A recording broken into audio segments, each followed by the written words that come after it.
Hello everyone, welcome to students in academy. आज हम बात करेंगे अपने उत्तर प्रदेश अधीनस्थ सेवा चयन आयोग ग्राम पंचायत अधिकारी बीडीओ की भर्ती परीक्षा 2015 की, क्योंकि इससे पहले मैं 2018 का पूरा प्रीवियस ईयर का पेपर करा चुकी हूँ। अगर आपने अब तक वो ना देखा हो तो प्लीज़ देख लीजिएगा।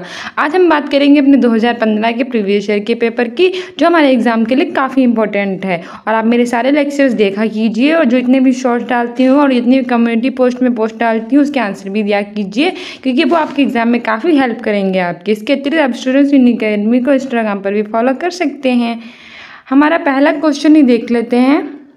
हमारा पहला क्वेश्चन है हिंदी परिज्ञान और लेखन योग्यता का। तो हमारा पहला क्वेश्चन कह रहा है कि कर्कश का विलोम नीचे दिए गए विकल्पों में से चुनिए, यानी कि जो कर्कश होता है उसका विलोम क्या होगा। ऑप्शन ए है कठोर, ऑप्शन बी है विवेकी, ऑप्शन सी है मधुर, ऑप्शन डी है विनम्र। तो अगर हम बात करें कर्कश, तो इसका मतलब होता है बहुत ही तीखा, तो इसका विलोम क्या होगा, मधुर होगा। क्या होगा, मधुर होगा। ठीक है, कर्कश का मतलब होती है कोई तीखी चीज़, और मधुर का मतलब होती है बहुत ही मीठी चीज़, तो कर्कश का विलोम होगा मधुर। और वही कठोर की बात करें तो कठोर का जो विलोम होता है वो होता है मुलायम, ठीक है, यानी कि कोमल। और विवेकी का होता है, इसका विलोम होता है अविवेकी।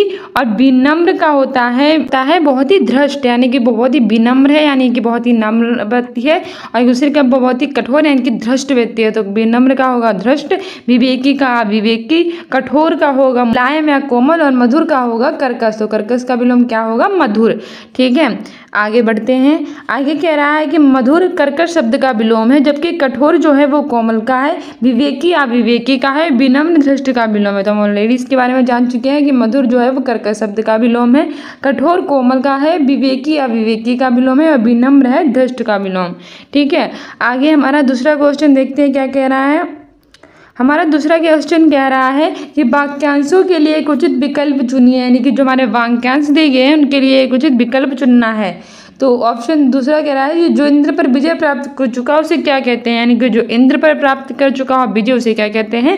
ऑप्शन ए है इंद्रजय, ऑप्शन बी है इंदु, ऑप्शन सी है इंद्रजीत, और ऑप्शन डी है जितेंद्री। तो अगर हम बात करें उसकी जिसने इंद्र पर विजय प्राप्त कर लिया उसे कहते हैं हम इंद्रजीत। क्या कहते हैं, इंद्रजीत, अर्थात इंद्र को जीतने वाला ही इंद्रजीत कहलाता है। इसके अतिरिक्त जो ये जितेंद्री दिया गया है, इसका मतलब होता है जिसने जितेंद्रियों पर विजय प्राप्त कर लिया हो, यानी कि जिसने अपनी इंद्रियों पर विजय प्राप्त कर लिया उसे हम जितेंद्री कहते हैं, और जिसने इंद्र पर विजय प्राप्त कर लिया उसे हम इंद्रजीत कहते हैं। ठीक है, और जो जैसे कि रावण का पुत्र नहीं था इंद्रजीत, इसीलिए उसका नाम इंद्रजीत रखा गया, क्योंकि उसने इंद्र पर विजय प्राप्त कर ली थी।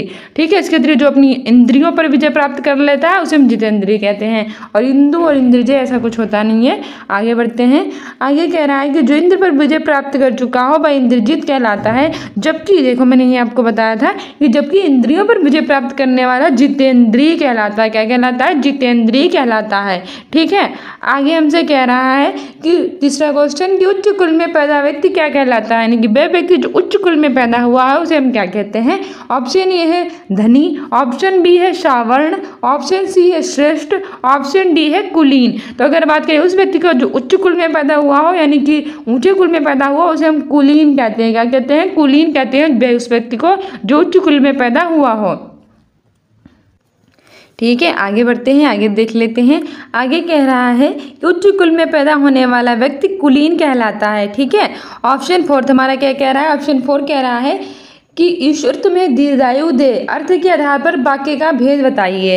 अगर आप जानते हैं कि जो अर्थ के आधार पर वाक्य होते हैं वो 8 प्रकार के होते हैं, उसमें से पूछ रहा है कि ईश्वर तुम्हें दीर्घायु दे, ये कैसा वाक्य है। तो ऑप्शन ए है प्रश्नवाचक है, ऑप्शन बी है विस्मयवाचक वाक्य है, ऑप्शन सी है इच्छावाचक है, और ऑप्शन डी है निषेधवाचक है। तो अगर हम बात करें इस वाक्य की, जो कह रहा है कि ईश्वर तुम्हें दीर्घायु दे, ये हमारी इच्छा बता रहा है। क्या बता रहा है, हमारी इच्छा कह रही है कि ईश्वर तुम्हें दीर्घायु दे। ठीक है, तो कैसा वाक्य हो जाएगा, ये हमारा ऑप्शन सी से हो जाएगा, ये हमारा इच्छावाचक वाक्य है, ईश्वर तुम्हें दीर्घायु दे। आगे बढ़ते हैं। आगे कह रहा है जिस वाक्य से इच्छा, स्तुति या फिर आशीर्वाद का बोध होता है उसे हम इच्छावाचक वाक्य कहते हैं। वह वाक्य जिसमें किसी की इच्छा का, किसी की स्तुति या फिर आशीर्वाद का बोध होता है उसे हम इच्छावाचक वाक्य कहते हैं। अतः ईश्वर तुम्हें दीर्घायु दे, ये एक इच्छावाचक वाक्य है। ठीक है, आगे हमारा 5वां क्वेश्चन क्या कह रहा है। आगे हमारा 5वां क्वेश्चन कह रहा है कि श्री गणेश का विलोम शब्द है, यानी कि जो श्री गणेश है इसका विलोम शब्द क्या होगा। ऑप्शन बी है श्री राधा, ऑप्शन बी है इतिश्री, ऑप्शन सी है विनाश, ऑप्शन डी है इनमें से कोई नहीं। अगर हम बात करें श्री गणेश की तो इसका मतलब होता है किसी भी चीज़ को प्रारंभ करना, तो इसका जो विलोम हो जाएगा यानी कि किसी भी चीज़ को समाप्त करना, यानी कि इतिश्री। इतिश्री का मतलब होता है किसी भी चीज़ को समाप्त करना और श्री गणेश का मतलब होता है किसी भी चीज़ को आरंभ करना। ठीक है, आगे देख लेते हैं। आगे हमारा कह रहा है कि श्री गणेश का विलोम शब्द इतिश्री होगा। ठीक है, श्री गणेश का मतलब होता है किसी भी चीज़ को प्रारंभ करना, जबकि इतिश्री का मतलब होता है किसी भी चीज़ को नष्ट करना। छठा क्वेश्चन कह रहा है कि फूल का पर्यायवाची नहीं, यानी कि जो फूल होता है उसका पर्यायवाची क्या नहीं है।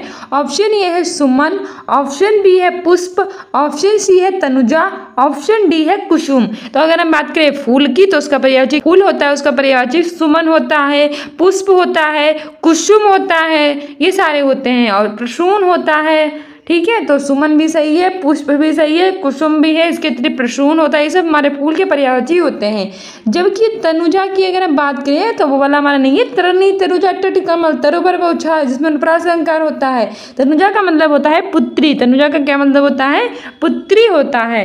ठीक है, और तो फूल का पर्यायवाची ये नहीं होगा। तनुजा का मतलब होता है पुत्री, इसके अतिरिक्त दोहिता और बेटी, कन्या, ये सब हमारे पुत्री के पर्यायवाची होते हैं। ठीक है, आगे बढ़ते हैं। आगे कह रहा है कि सुमन, पुष्प, कुसुम फूल के पर्यायवाची शब्द हैं। बिल्कुल सही बात है, हमारा जो सुमन है, पुष्प है, कुसुम है, ये सब फूल के हैं। इसके अतिरिक्त है प्रसून, लतांत, मंजरी, गुल, ये सब हमारे क्या है, किसके हैं, फूल के। जबकि तनुजा, बेटी, पुत्री, दुहिता, कन्या, ये सब पर्यायवाची हैं बेटी के। ठीक है, बेटी यानी कि कन्या यानी कि डॉटर के सारे पर्यायवाची हैं। और सुमन, पुष्प, कुसुम, फूल, प्रसून, लतांत्र, मंजरी, गुल, ये सब हमारे हैं पुष्प के यानी कि फ्लावर के पर्यायवाची। ठीक है, आगे हमारा क्वेश्चन कह रहा है, क्वेश्चन कह रहा है कि किस रस को रसराज कहा जाता है, यानी कि कौन सा हमारा ऐसा रस है जिसे हम रसराज कहते हैं। रसराज का मतलब होता है रसों का राजा कहते हैं। तो हमारे जो रस होते हैं वो 9 प्रकार के होते हैं, इसे हम 9 रस कहते हैं। लेकिन आगे चल के 2 इसमें जोड़ दिए गए, इसलिए 11 रस हो गए हैं। उसमें से कौन सा रस है रसों का राजा कहते हैं। ऑप्शन ए है वीर रस, ऑप्शन बी है हास्य रस, ऑप्शन सी है श्रृंगार रस, ऑप्शन डी है शांति रस। अगर आपने मेरे शॉर्ट्स देखते होंगे तो उसमें ज़रूर आपको मैंने बताया है कि कौन रसराज, और सारे रस मैंने उसमें करा के रखे हैं। तो अगर ना देखे हो तो सारे शॉर्ट्स देख लेना। तो अगर हम बात करें रसराज की तो हमारा जो श्रृंगार रस है वो रसराज कहलाता है, और उसे हम रसों का राजा कहते हैं। श्रृंगार रस का जो स्थायी भाव होता है वो रति या फिर प्रेम होता है, और ये 2 प्रकार का होता है, संयोग श्रृंगार रस और वियोग श्रृंगार रस। संयोग श्रृंगार रस वे होता है जिसमें नायक और नायिका मिलते हैं, जैसे कि इसका फेमस उदाहरण है राम को रूप निहारत जानकी कंकन के नक्की परछाई, राम को रूप निहारत जानकी कंकन के नक्की परछाई, याते सब सुधि भूल गए कर टेक रही पलटारत नाही। इस फेमस उदाहरण में जो हमारी माता सीता हैं और भगवान राम है, उनका विवाह होता है। तो माता सीता अपने कंगन पहने हुए होते हैं, उसके नक्श राम की परछाई को देखती हैं और एक पल भी अपने आंखों को इधर उधर नहीं करती, जिससे भगवान राम के मनमोहक जो चित्र है या फिर मनमोहक उनका जो उनकी मनमोहक छवि वही कहीं वो उनकी नज़रों से ओझल ना हो जाए। ठीक है, तो इसमें मिलन है तो इसे हम श्रृंगार रस कहते हैं, यानी कि संयोग श्रृंगार रस। और वहीं जो वियोग श्रृंगार रस होता है उसमें दोनों लोगों का आपस में जब मिल नहीं पाते हैं तो वहाँ वियोग श्रृंगार रस होता है, प्रेम होते हुए भी।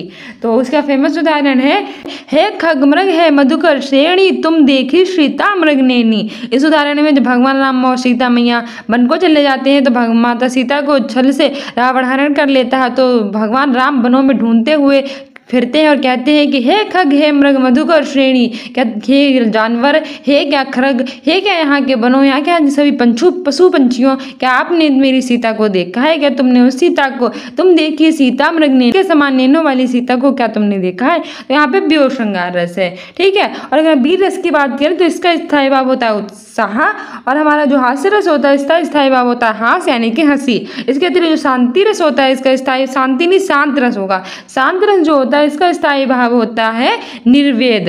ठीक है, और जितने भी मैंने शॉर्ट्स बना के रखे हैं रस के सारे देख लीजिएगा कि 1 ही मिनट का है और आपके एग्जाम के लिए मोस्ट इंपॉर्टेंट है।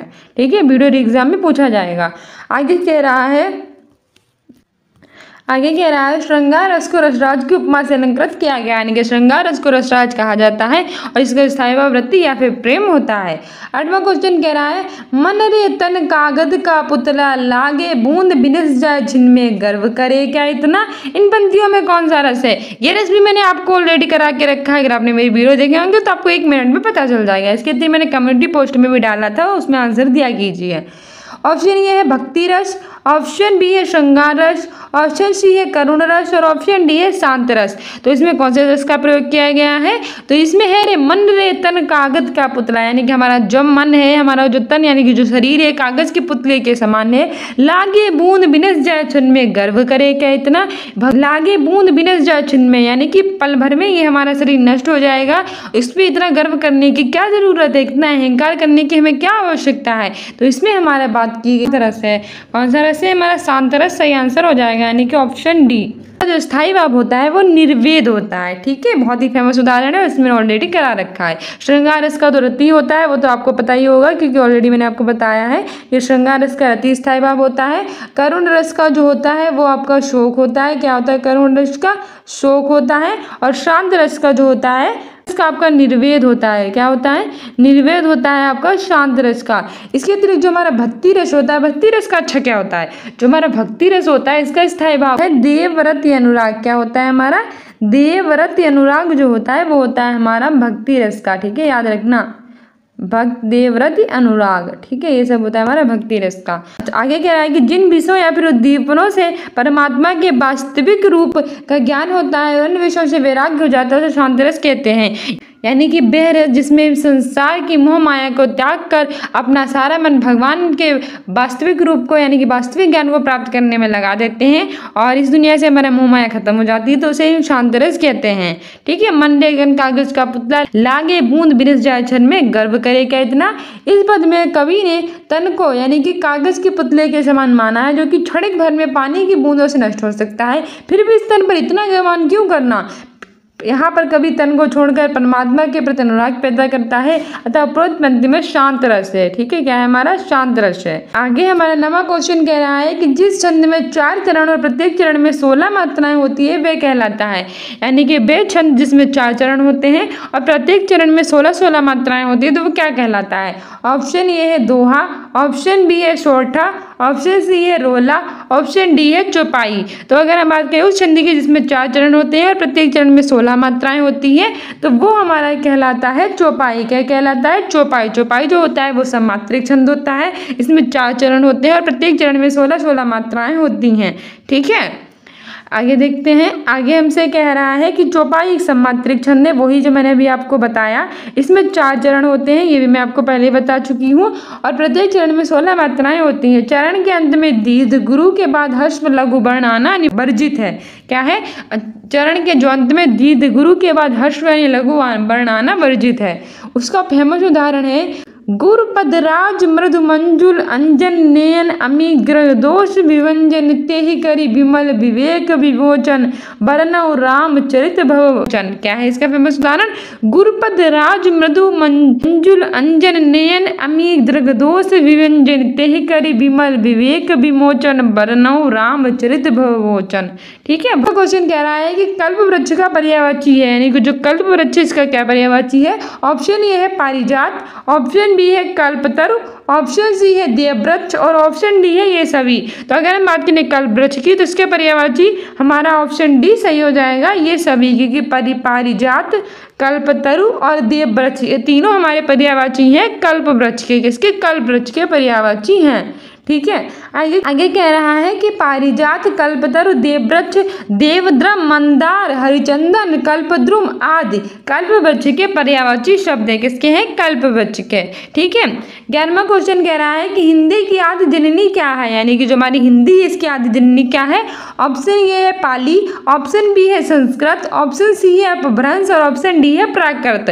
अगर बात करें हिंदी तो इसकी आदि जननी कहलाती है संस्कृत, ठीक है, बहुत ही फेमस है, मोस्ट इंपॉर्टेंट है, याद रखना। हिंदी की जो आदि जननी है वो संस्कृत कहलाती है। क्या कहलाती है? हिंदी की आदि जननी हमारी संस्कृत कहलाती है, ठीक है। आगे बढ़ते हैं, आगे देख लेते हैं। आगे कह रहा है कि वैदिक संस्कृत से हिंदी भाषा का विकास हुआ है, जो हमारा वैदिक संस्कृत है उससे हिंदी भाषा का विकास हुआ है। संस्कृत भाषा के तत्व भारत के सभी भाषाओं में समान रूप से मिलते हैं। जिस रूप में आज हिंदी भाषा बोली और समझी जाती है वह खड़ी बोली का साहित्यिक रूप है। उसका विकास मुख्यतः 19वीं शताब्दी के प्रारंभ में हुआ था। ठीक है, आज जो हम हिंदी बोलते हैं उसका प्रारंभ कब हुआ था? 19वीं शताब्दी के प्रारंभ में। आगे बढ़ते हैं, आगे देख लेते हैं अपना अगला क्वेश्चन। आगे हमारा 12वां क्वेश्चन कह रहा है कि हिंदी दिवस कब मनाया जाता है। जो हिंदी दिवस है वो कब मनाते हैं? ऑप्शन ए है 14 अक्टूबर, ऑप्शन बी है 14 सितंबर, ऑप्शन सी है 11 जून और ऑप्शन डी है 15 सितंबर। तो अगर हम बात करें हिंदी दिवस की तो वो मनाया जाता है 14 सितंबर को। कब मनाते हैं? 14 सितंबर को हम हिंदी दिवस मनाते हैं। वही जो है 14 सितंबर को हिंदी दिवस के रूप में मनाया जाता है। ठीक बात है। आगे हमारा अगला क्वेश्चन कह रहा है, 13वां क्वेश्चन कि दिन रात अध्ययन करके भी प्रथम स्थान ना प्राप्त कर सका। नीचे दिए गए विकल्पों में से इस वाक्य में रेखांकित शब्द की वर्तनी शुद्ध है। यानी कि जो हमारा अध्ययन शब्द दिया गया है इसमें से कौन सा शुद्ध है? ये वाला है अध्ययन, के वाला है अध्ययन, के वाला है अध्ययन, के वाला है अध्ययन। तो ये तीनों गलत हो जाएंगे। हमारे ये वाला बिल्कुल सही हो जाता है। अध्ययन को हम ऐसे लिखते हैं अध्ययन। ठीक है, ये वाला हमारा बिल्कुल सही है। यानी कि जो यहाँ पे दिया गया है ये अध्ययन हमारा बिल्कुल ऑप्शन बी सही हो जाएगा। आगे बढ़ते हैं। आगे कह रहा है कि शुद्धवर्तनी शब्द है दिन रात अध्ययन करके भी प्रथम स्थान ना प्राप्त कर सका। इसमें जो वाला अध्ययन है ये हमारा शुद्ध है। 14वां क्वेश्चन कह रहा है कि अविकारी शब्द क्या होता है। यानी कि जो हमारा अविकारी शब्द होता है वो क्या होता है? ऑप्शन ए है संज्ञा, ऑप्शन बी है सर्वनाम, ऑप्शन सी है अव्यय, ऑप्शन डी है विशेषण। तो अगर हम बात करें अविकारी शब्द की तो वो होता है अव्यय। क्या होता है? अव्यय। हमारे पास दो शब्द होते हैं विकारी और अविकारी, जिसमें संज्ञा, सर्वनाम, विशेषण और क्रिया ये सभी हमारे विकारी होते हैं, जबकि जो अव्यय शब्द होते हैं वो अविकारी शब्द होते हैं। ठीक है। आगे कह रहा है कि जिन शब्दों के रूपों में लिंग, वचन और कारक के अनुसार कोई परिवर्तन नहीं होता उन्हें अविकारी शब्द कहते हैं। कौन से शब्द? वे शब्द जिसमें लिंग, वचन और कारक के अनुसार कोई भी परिवर्तन नहीं होता है उन्हें हम अविकारी शब्द कहते हैं। जैसे कि हमारे फेमस शब्द हैं आगे, पीछे, ऊपर, नीचे, यहाँ, वहाँ आदि। क्या है हमारे? आगे, पीछे, ऊपर, नीचे, यहाँ, वहाँ आदि सब हमारे अविकारी शब्द हैं। अविकारी शब्द को हम अव्यय भी कहते हैं कि 4 भेद होते हैं क्रिया विशेषण, संबंध बोधक, समुच्चय बोधक और विस्मृति बोधक। हमारे जो अविकारी शब्द होते हैं जिसे हम अव्यय भी कहते हैं ये हमारे 4 प्रकार के होते हैं क्रिया विशेषण, संबंध बोधक, समुच्चय बोधक और विस्मृति बोधक। ठीक है। आगे हमारा कह रहा है 15वां क्वेश्चन कि हिंदी वर्णमाला में व्यंजनों की संख्या है। यानी कि हमारे पास जो हिंदी वर्णमाला है उसमें व्यंजनों की संख्या कितनी है? ऑप्शन ए है 32, ऑप्शन बी है 34, ऑप्शन सी है 33 और ऑप्शन डी है 36। तो अगर हम बात करें हिंदी वर्णमाला में व्यंजनों की संख्या की तो वो हो जाएगी हमारी 33। कितनी है? हिंदी वर्णमाला में व्यंजनों की संख्या होती है 33। ठीक है। और आगे बढ़ते हैं। आगे कह रहा है कि हिंदी वर्णमाला में व्यंजनों की संख्या 33 है। ठीक है।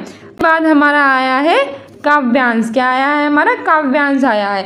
आपने इसे देखा था कि 2018 का जब मैंने पेपर सॉल्व करवाया था तो उसमें सबसे पहले ही गद्यांश दे दिया गया था, लेकिन इसमें जो काव्यांश यानी कि जो हमारा गद्यांश है वो 16 से 20 के बीच में दिया गया है। ठीक है।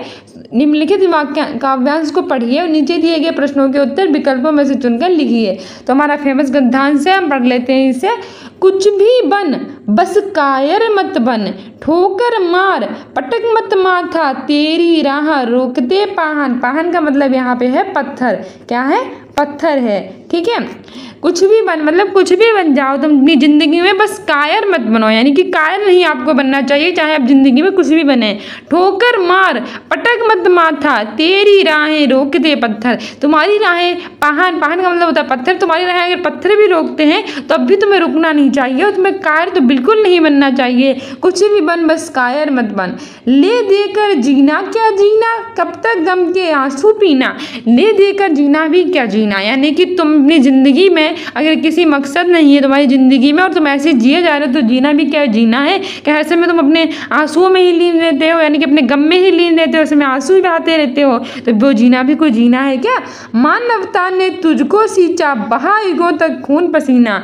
यानी कि तुम मानव ने तुमने रूप लिया है, तुम्हें मानवता ने सींचा है अपना खून पसीना बहाकर और तुम कुछ भी नहीं बन रहे हो, तो इसमें तो तुम कायर बनने जा रहे हो। तो इसमें ही कहा गया है कि तुम कुछ भी बन जाओ अपने जीवन में, कायर मत बनो। यहाँ कायर का मतलब होता है समझौतावादी, ठीक है। समझौतावादी आपको नहीं बनना है, आपको अपनी जिंदगी में एक लक्ष्य रखना और उसको हासिल करना है, ठीक है। जैसे आप लोगों का लक्ष्य 26 से 27 जून की एग्जाम का वीडियो का एग्जाम, और वो आप लोग बहुत अच्छे से करेंगे, ठीक है। वैसे ही है, आपको किसी भी कारण हार नहीं माननी है, तो ये हमारा कह रहा है। तो हमारा सबसे पहले तो हमारा इसलिए हमारा 16वां क्वेश्चन कह रहा है, यानी कि इस गद्यांश का पहला ही क्वेश्चन ये, कवि क्या करने की प्रेरणा दे रहा है। यानी कि हमारे जो गद्यांश पढ़ा इतने अच्छे से, उसमें कवि क्या करने की प्रेरणा दे रहा है। ऑप्शन ए है कि गम के आंसू पीने की दे रहा है। ऑप्शन बी है आत्मसमर्पण करने की दे रहा है। ऑप्शन सी है रुकावटों को ठोकर मारने की दे रहा है प्रेरणा। तो ऑप्शन डी कुछ भी ना बनने की दे रहा है। तो वो कह रहा है कुछ भी बन, बस कायर मत बन। तो इसमें कह रहा है कुछ भी ना बनने की प्रेरणा कैसे दे सकता है, बिल्कुल गलत है। गम के आंसू पीना, बिल्कुल नहीं। वो तो कह रहा है कि गम के आंसू आपको पीने ही नहीं चाहिए, इस समय आपको रोना ही नहीं चाहिए। आत्मसमर्पण कर दो, नहीं। वो कह रहा है कि आपको इस जहाँ की जो रुकावटें है उसको ठोकर मारकर आगे बढ़ना चाहिए और बिल्कुल हार नहीं माननी चाहिए, ठीक है। तो ऑप्शन सी हो जाएगा, रुकावटों को ठोकर मारने की प्रेरणा दे रहा है, ठीक है। आगे कह रहा है उत्त पंक्ति में कवि का भाव जीवन में आने वाली सभी कठिनाइयों को डटकर सामना करने से कवि कायर व्यक्ति के जीवन को व्यर्थ बताता है। बिल्कुल सही बात है। इसने कवि ने क्या कहा है कि जीवन में आने वाली जितनी कठिनाइयां हैं उनको आपको डटकर सामना करना चाहिए, और कभी कायर व्यक्ति का जीवन व्यर्थ बताता है, यानी कि कुछ भी बनना हो आप जीवन में, कायर आपको नहीं बनना चाहिए, ठीक है। आगे देख लेते हैं अपना अगला क्वेश्चन क्या कह रहा है। 17वां क्वेश्चन कह रहा है, किन पंक्तियों में कायर का अर्थ है, यानी कि जो कायर कहा गया है कुछ भी बन, बस कायर मत बन, तो कायर का मतलब क्या होता है। तो ऑप्शन ए है सहज, ऑप्शन बी है समझौतावादी, ऑप्शन सी है चालाक, ऑप्शन सी है दुष्ट। तो कभी कह रहा है कुछ भी बन, बस कायर मत बन, मतलब समझौतावादी मत बन। क्या मत बन, समझौतावादी मत बन, ठीक है। सहज, चालाक और दुष्ट ऐसा कुछ नहीं कहा गया है। तो आगे कह रहा है कि कवि के अनुसार कायर वे व्यक्ति है जो जीवन की कठिनाइयों से समझौता कर लेता है, इसलिए कहता है कि कुछ भी बन, बस समझौतावादी, यानी कि कायर मत बन। 18वां क्वेश्चन कह रहा है कुछ भी बन बस कायर मत बन, कवि ने क्यों कहा है। मतलब बहुत सारे क्वेश्चन है, तो अगर आपने गद्यांश अच्छे से पढ़ लिया तो आपको सारे क्वेश्चन बहुत ही इजीली आंसर दे देंगे। तो ऑप्शन है कुछ भी बनना आसान है, बिल्कुल गलत बात है। कुछ भी बनना मुश्किल है, तो ये भी गलत है। तीसरा कह रहा है कायर मनुष्य का जीवन व्यर्थ है, और ऑप्शन डी कह रहा है कायर मनुष्य अच्छा नहीं होता, ये भी गलत है। तो कुछ भी बन बस कायर मत बन का मतलब होता है, मैंने आपको बहुत बार बताया है कि कायर मनुष्य का जीवन व्यर्थ होता है। क्या होता है, कायर मनुष्य का जीवन व्यर्थ होता है, इसलिए बार बार कह रहा है कभी कुछ भी बनो बस कायर मत बनो, ठीक है, समझौतावादी मत बनो। आगे कह रहा है कि कभी कायर न बनने की प्रेरणा दे रहा है, क्योंकि कायर जीवन का व्यक्ति व्यर्थ होता है। 19वां क्वेश्चन कह रहा है कि पाहन शब्द का पर्यायवाची है, यानी कि जो हमारे पास पाहन शब्द दिया गया है, पाहन मतलब होता है पत्थर, उसका पर्यायवाची क्या होता है। ऑप्शन ए है मेहमान, ऑप्शन बी है पेड़, ऑप्शन सी है पत्थर, ऑप्शन डी है पर्वत। मैंने आपको पहले ही बता दिया था कि पाहन मतलब होता है पत्थर, ठीक है। आता है कि पत्थर जो है वो आपको रोकेंगे, लेकिन कुछ भी बनो आप कायर मत बनो, मतलब इन कठिनाइयों से मत रुको, ठीक है। तो पाहन शब्द का पर्यायवाची पत्थर होता है।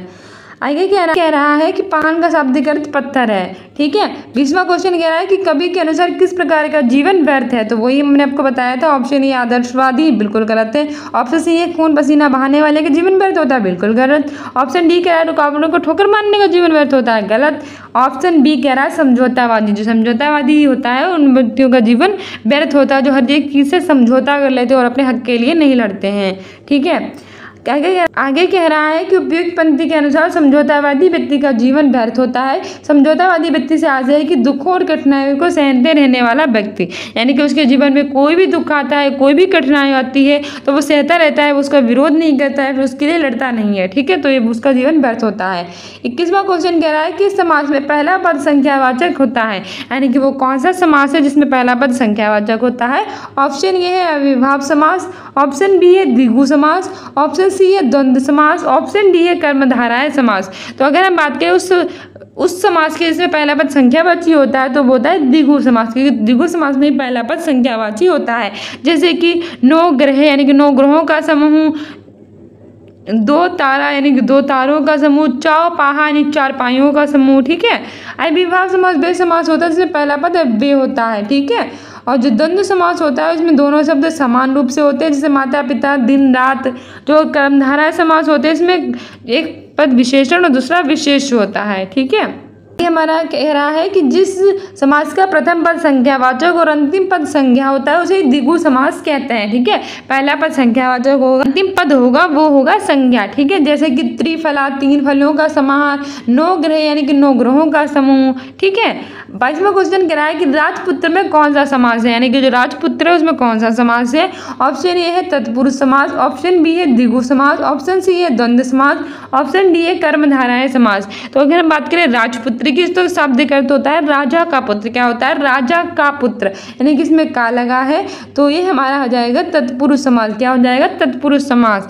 ठीक है, और जो उसमें भी क्या होगा? संबंध का की के। ठीक है, संबंध हो जाएगा संबंध का की के। और हमारा जो द्विगु समास होता है इसमें पहला पद संख्या होता है, इसमें पहला पद संख्यावाची होता है और दूसरा पद संज्ञा होता है। द्वंद्व समास में समान रूप से होते हैं, कर्मधारय में विशेषण विशेष होता है। ठीक है, आगे बढ़ते हैं। आगे कह रहा है कि जिस समास में अंतिम पद प्रधान होता है उसे तत्पुरुष समास कहते हैं, यानी कि वह समास जिसमें हमारा अंतिम पद प्रधान होगा उसे हम तत्पुरुष समास कह दिए। इसमें प्रथम पद विशेषण और दूसरा पद विशेष होता है तथा कारकों कर्ता और संबोधन को छोड़कर की विभक्ति प्रथम पद और दूसरे पद के बीच लुप्त होती है, जैसे कि राजपुत्र, राजा का पुत्र, ये षष्ठी तत्पुरुष है और रोगग्रस्त यानी रोग से ग्रस्त तृतीया तत्पुरुष है। ठीक है, आगे कह रहा है हमारा 23 से 24 तक प्रश्न संख्या 23, 24 निम्नलिखित प्रत्येक 4 विकल्पों में से बेमेल शब्द छांटिए, यानी कि हमारे 23 और 24 क्वेश्चन में बेमेल शब्द को छांटना है। तो ऑप्शन ए है समस्या, ऑप्शन बी है खेद, ऑप्शन सी है कठिनाई, ऑप्शन डी है जटिलता। तो अगर हम बात करें समस्या, कठिनाई, खेद और जटिलता की, उसमें अलग कौन सा हो जाएगा? तुम्हारी क्या समस्या है, क्या कठिनाई है, क्या प्रॉब्लम मतलब क्या जटिलता है? तो ये तो सब हमारे एक जैसे हैं, कठिनाई, समस्या और जटिलता सब एक जैसे हैं, लेकिन जो खेद होता है वो हमारा अलग है। ठीक है, तो इन चारों में से खेद अलग हो जाएगा। समस्या, कठिनाई तथा जटिलता किसी काम और परेशानी को दर्शाते हैं, जबकि खेद इनसे भिन्न है। ठीक है, आगे बढ़ते हैं, आगे देख लेते हैं। आगे कह रहा है 24वां क्वेश्चन कि घर, परिजन, परिवार और बच्चे, यानी कि 23वां और 24वां से मैं विषम चुनने तो इसमें भी हमारा विषम ही चुनना है कि घर, परिवार, परिजन, बच्चे में से कौन सा विषम होगा।